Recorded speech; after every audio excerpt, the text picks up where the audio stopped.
अस्सलाम वालेकुम चलिए। दोस्तों, नई वीडियो के साथ अपने चैनल हरकत में बरकत में आपकी खिदमत में हाजिर। और सबसे पहले मुबारकबाद कबूल करें वो सारे क्रिकेट के शायकीन जो पाकिस्तान की हार पे बड़े अफसरदा थे। तो उनके लिए खुशी कि पाकिस्तान ने आज साउथ अफ्रीका को वो न्यूजीलैंड को हरा दिया डकवर्थ लुइस रूल पे। और चांसेस अभी भी जिंदा हैं सेमीफाइनल में जाने हाँ जी, अस्सलाम वालेकुम। क्या हाल चाल है सबके? Tell me something new. ये है न्यू जो मैं बताना चाह रहा हूँ आपको कुछ दिनों से। खैर मैं भी वही डंडा ही पीटूंगा भाई कि बहुत ही आउटस्टैंडिंग बैटिंग कर दी। खैर फखर हो या कोई भी प्लेयर हो, आप भी अग्री करेंगे इससे कि यार कुछ भी हो, थोड़ा थोड़ा दूसरे प्लेयर्स को भी चांस देना चाहिए, क्योंकि हो सकता है कंडीशंस ऐसी थी कि फखर बैटिंग कर सकता था। 60-60 मीटर, 65-65 मीटर की बाउंड्रीज थी। की। तो आपको अंदाजा होता है कि आप मिस हिट भी करोगे तो बाउंड्री के बाहर ही जाएगी। खैर खैर, न्यूजीलैंड के आज एक्सप्रेस पे सब बची नहीं, सिर्फ एक फर्ग्यूसन ही बचा है, बाकी तो सब अनफिट अनफिट हो गए। पीछे कोई और बचा ही मैं नहीं, लेकिन असल में इसको यूं लूं, इस बात को इस तरह से कहूंगा कि बहरहाल सबसे पहली बात तो ये है कि भाई पाकिस्तान जीता तो जीतने का तो क्रेडिट आप किसी से भी नहीं ले सकते। जीते हैं तो एफर्ट की है तो जीते हैं। ठीक है जी। और इसीलिए फखर ने जो इनिंग खेली वो भी क्रेडिट आप फखर से कोई भी नहीं ले सकता। और क्योंकि बहुत सारे लोग सुनने वाले ये समझते हैं कि हम हमेशा नेगेटिव बातें करते हैं। भाई नेगेटिव बात नहीं है। आज भी जो लोग कह रहे हैं ना कि जी किस्मत पाकिस्तान के साथ थी, तो किस्मत भी पाकिस्तान के साथ तब हुई जब इन्होंने 25 ओवर में 200 रन बना लिए। अगर ये 25 ओवर में 125 बनाए होते ना तो ये इसी किस्मत को कोस रहे होते कि बारिश क्यों हो गई, बारिश रुक जाए, मैच पूरा होता तो पाकिस्तान जीत लेता। आप कोशिश करेंगे, आप बहादुरी से खेलेंगे, आप जैसे ओपनर को खेलना चाहिए वनडे में वैसे खेलेंगे, सिक्स हिटिंग करेंगे, 150 पौने 200 के स्ट्राइक रेट पे रन बनाएंगे, तो किस्मत भी आपके साथ आ जाएगी। ये मेरा पॉइंट है कि भाई आपने जब पहले 21 ओवर में मैच रुका आप 160 रन बना चुके थे, 10 रन उस वक्त भी आप आगे थे। फिर जब 25 ओवर पे मैच रुका तो आप वहां 21 रन आगे थे। तो ये असल आपकी अचीवमेंट थी। ये असल क्रेडिट फखर को जाता है कि उसने बॉलर्स को आप कह लें उनकी लाइन लेंथ बिगाड़ के रख दी। जो भी था यानी जो भी कंडीशंस थी उसका बेहतरीन फायदा उठाया। और आप ये सोचें कि अगर इस मौके पे फखर की जगह इमाम विकेट पे होता तो आप सोचें कि न्यूजीलैंड के लिए कितनी आसान विकेट विक्ट्री होती है। तो बात वही है कि यार वो आपने मेहनत की, आपने मेहनत की, तो किस्मत ने भी आपका साथ दिया। तो आप सही बात। आगे भी अगर अच्छा मेहनत ये करेंगे चीज, तो आगे भी हाँ, किस्मत आपका साथ देगी। लेकिन अगर ये आप चीज खुद इस तरह मेहनत ना देखें। करें, 5 5.5 के स्ट्राइक रेट पे रन बनाएंगे तो कुछ नहीं हो सकता।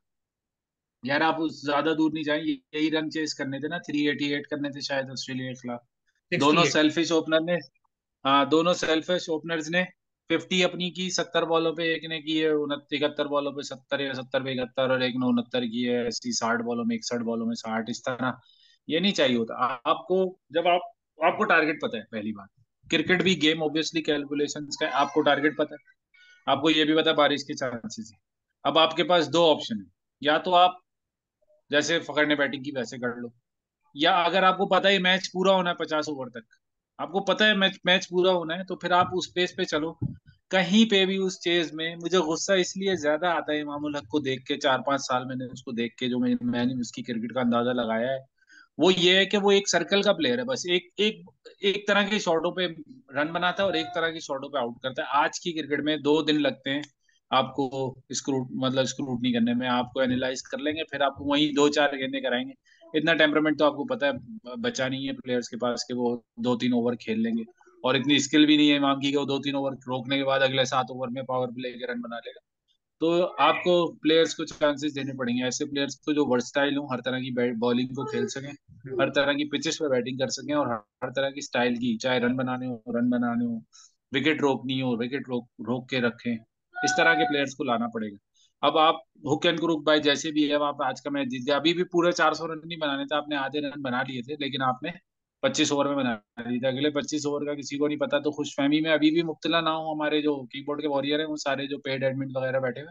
अभी सिर्फ आधा मैच हुआ था, तो आधे मैच में हमने अच्छी खासी एफर्ट लगा ली। हाँ पूरा मैच होता तो एक अलग सिनेरियो में होता। खैर, वेल डन है भाई। एक जो रेट होता है उसके आगे जाना बहुत बड़ी बात है, सीधी सी बात है। कि आपको कोई रिक्वायर्ड रेट चाहिए, उससे आप इतना बना लो कि आप 21 रन बहुत होते हैं, 5-6 रन समझ में आते हैं, 21 रन ज्यादा जाना बहुत बड़ी अचीवमेंट है। और सिर्फ फखर फखर की वजह से बाबर पे से भी प्रेशर हटा, ताकि वो भी अपने आराम से शुरू के ओवर सुकून सुकून से तो नहीं खेला, खैर वो भी 100 से ऊपर था, लेकिन जब उसने देखा कि अब फखर फुल फ्लो में और 100 भी कर चुका और हम बाबर उससे भी आगे हैं, लगभग लुइस से भी आगे हैं, तो उसने फिर अपनी वही जो उसकी 100 से कम की स्ट्राइक रेट है वो उस पर वापस आ गया। भाई बात ये है, ये जो कीबोर्ड के वॉरियर्स जो होते हैं ना, जितने पेड एडमिन्स होते हैं, उनकी भी वो कहते हैं ना खिदमत में यही अर्ज है कि भाई अ, हमें को दुश्मनी नहीं है पाकिस्तानी टीम से कि ये हारती है तो हमें को बड़ी खुशी होती है। बात ये है कि हमें गुस्सा इस बात के ऊपर आता है जब रिपीटेटिव मिस्टेक्स बार बार होती है। और रिपीटेटिव मिस्टेक आप 2019 के वर्ल्ड कप से लेके 2023 के वर्ल्ड कप तक ये करते रहे कि मैं तो आपने यही कह एक रहा हूँ। ऐसे प्लेयर को लेके खेलते रहे कि जो प्लेयर जो है मॉडर्न क्रिकेट खेलता ही नहीं। यानी आप ये देखेंगे, फखर तो ऑन एंड ऑफ जितनी भी इनिंग्स खेलता है, कम खेलता है। ये रेशो नहीं होना चाहिए। यानी आज की क्रिकेट में तो आप अगर खेल रहे हैं एज एन ओपनर, तो आपकी कन्वर्जन रेट उसी तरह का होना चाहिए जिस तरह के दूसरे ओपनर्स खेल रहे हैं। क्विंटन डिकॉक है, क्विंटन डिकॉक तो खैर एक्स्ट्रॉर्डनरी जा रहा है। जैसे रचिन रविंद्रा है, कि भाई आप आपको अगर विकेट्स आपको मिल रही हैं रन बनाने वाली, तो कम से कम 6-7 मैचेस में आपकी 3 सेंचुरियां होनी चाहिए। अब ये आ गई है इंटरनेशनल उसके ऊपर। तो आपके पास जो ओपनर थे वो इस तरह की चीज को अचीव ही नहीं करते थे। अब फखर ने अभी भी ये खेल के बताया कि भाई उसके अंदर अभी भी इस तरह का गेम बाकी है। मेरा ये ख्याल है कि अगर फखर के साथ दूसरी तरफ भी कोई ढंग का ओपनर हो ना, तो फखर जो एक्स्ट्रा प्रेशर में आता है इमाम की टुक टुक और सेल्फिश इनिंग की वजह से, तो वो शायद प्रेशर उस पे से कम होगा और ये परफॉर्मेंस बेहतर हो जाएगी। मैं ये नहीं कहता कि फखर हर मैच में ऐसी ही बैटिंग करेगा। हो सकता है कि वो जो अभी हर 10-15 मैचेस के बाद एक सेंचुरी आ रही है, वो हर 4-5 इनिंग के बाद आनी शुरू हो। आपकी बात बिल्कुल सही है, कॉन्फिडेंस का गेम है। शायद वो जो 4 मैच या 3 मैच बैठा है ना फकर, जब आप बाहर बैठते हो ना यार, तो आपके ऊपर एक अलग तरह का एक वो होता है, मतलब एक अलग आपका मेंटल। आप ग्राउंड के अंदर होते हो ना, आपकी नहीं समझ में आता। आप एक नॉर्मल गली का मैच खेलने चले जाओ, आपको समझ में नहीं आ रहा होगा क्या करना है। जब आप बाहर बैठते हो ना, तो आपको अंदाजा होता है कि यार अगर मैं होता इस जगह पे। अब आप विलियमसन की एग्जाम्पल ले लें, वो कोई मैच नहीं खेला, एक मैच खेला था शायद इससे पहले। आज का मैच वो खेला और ये 400 रन क्यों बने? और विलियमसन वो और जडेजा ऑस्ट्रेलिया के खिलाफ 5 रन से हारे क्यों थे? ऑस्ट्रेलिया से 5 रन से हारे क्यों थे? अगर विलियमसन नहीं था उसमें। विलियमसन उस मैच में, हाँ उस मैच में विलियमसन होता, वो दूसरे प्लेयर को बता देता कि भाई आउट नहीं हूँ, स्किल है तुम्हारे पास, बॉलर भी हमें मिल जाएंगे। आज भी हमने बहुत घटिया अप्रोच के साथ खेले थे कि 4 मेन फ्रंट लाइन बॉलर थे। न्यूजीलैंड तैयार था, उसे पता था भाई ये दो बॉलर कराने पड़ेंगे इनको, 2 बॉलर और किसी एक मेन बॉलर को पीट दो तो 3 पार्ट टाइम बॉलर कराने पड़ेंगे। हम्म।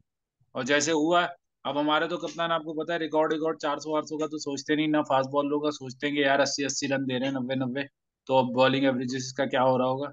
वो तो बिल्कुल आपको पता है, बिल्कुल एक लगे बंदे कप्तान है, उनको जैसी स्क्रिप्ट लिख के दे दिया गया वो उसी पे ही चलते हैं, उससे आगे पीछे तो वो जरा से होते नहीं है। ना उनके पास स्क्वाड में कोई ऐसे वर्सटाइल किस्म के प्लेयर हैं। खैर, उन्होंने बर्बाद कर दी बॉलिंग एवरेजेस उनकी दोनों की, बॉलरों की।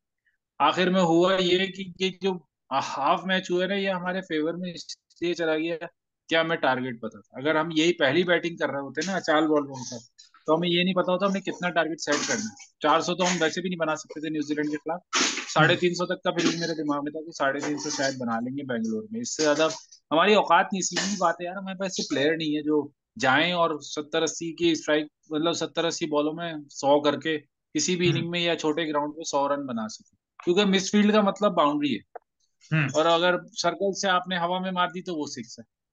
तो हम्म। वो इससे इससे आप क्लियर हो जाते हैं। इतनी क्रिकेट खेल चुके हैं इंडिया में भी लोग कि उन दूसरे प्लेयर्स को उनको पता है कि यार किस तरह यूटिलाइज करना है कंडीशंस। खैर, क्या मुबारक भाई, हो, अभी तो हमें 2-3 फेवर इंग्लैंड और और, चाहिए आगे। हाँ इंग्लैंड और ऑस्ट्रेलिया, इंग्लैंड तकरीबन की बर्बाद हो बर्बादी का जाएंगे। सफर जारी। हाँ, 3 विकेटें बाकी है शायद पीछे। और इंग्लैंड की इस वक्त सूरत हाल ये चल रही है कि एक सौ 205 रन पे इक्यानवे पे 7 सात। आउट हैं, और अभी हाँ उनको 45 बॉलों में 82 रन चाहिए। बस, हाँ जी, यही है। और विकेट पे देखते डेविड क्या विली होगा। और क्रिस वोक्स मौजूद हैं, ये दोनों बना सकते हैं। लेकिन जो मौजूदा टूर्नामेंट में इनकी परफॉर्मेंस चल रही है उसमें मुमकिन नहीं लग रहा। नहीं नहीं, एक विकेट गिरेगी मैच रुक जाएगा, क्योंकि ऑस्ट्रेलिया जो है ना, बस अब वो आ चुका है उसमें, कि वो बस अब अनबीटेबल वाली फॉर्म की तरफ चला है। चलें, आज यहीं तक रखते हैं, कल हाँ जी, इंशाल्लाह बहुत इंशाल्लाह। बड़ा मैच है, इंडिया साउथ अफ्रीका का, clash for the top place. मेरे ख्याल से इंडिया के पास चांस है, अगर इंडिया क्लासन को, माकरम को रोक सकी ना, और उसको वेंकटूसन, तो क्विंटन डिकॉक को तो शायद मैनेज कर लेगा शामी। लेकिन जो मुझे लग रहा है ना, वो ये लग रहा है, ये जो बीच के प्लेयर है ना, हम्म। बम बम, कल इंडिया की बॉलिंग का इम्तिहान भाई मेरी तो जो है ना वो नेक तमन्नाएं जो है टिम्बा के साथ। है। एम्बा बबूमा के साथ तो मेरी भी। बेचारा शरीफ आदमी जो है वो अपना आराम से जो है आता है और कप्तानी करता है, चला जाता है, बाकी काम पूरी टीम कर लेती है।